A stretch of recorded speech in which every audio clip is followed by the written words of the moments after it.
அஸ்ஸலாமு அலைக்கும் வரஹ்மத்துல்லாஹி வபரகாத்துஹு.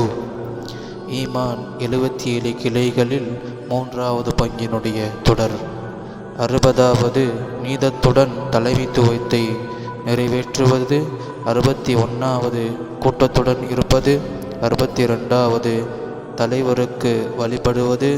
63வது மக்களுக்கு மத்தியில் இணக்கத்தை உண்டாக்குவது. 64வது நல்ல காரியங்களுக்கு உதவி செய்வது.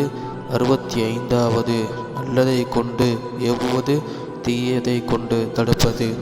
66வது தண்டனையை நிறைவேற்றுவது.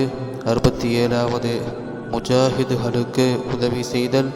68வது அமானத்தை பாதுகாத்தல். 69வது கடனை நிறைவேற்றுதல். 70வது அண்டை வீட்டாருக்கு சங்கை செய்வது. 71வது நல்ல பழக்க வழக்கங்கள், அதாவது வியாபாரத்தில் ஹலாலை தேடுதல். 72 செல்வத்தை நல்ல முறையில் செலவு செய்தல். 73 சலாமுக்கு பதிலுரைப்பது. 74வது தும்மியவருக்கு பதிலுரைப்பது. 75வது மக்களுக்கு தீங்கு வந்தால் அதை தடுப்பது.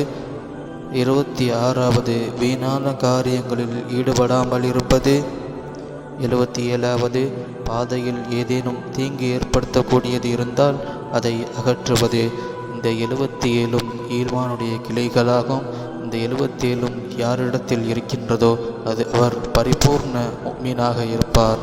இந்த 77 விஷயங்களையும் நம்முடைய வாழ்க்கையில் எடுத்து நடப்பதற்கு அல்லாஹு தஆலா தௌஃபீக் செய்வானாக. அஸ்ஸலாமு அலைக்கும் வரஹ்மத்துல்லாஹி வபரகாத்துஹு.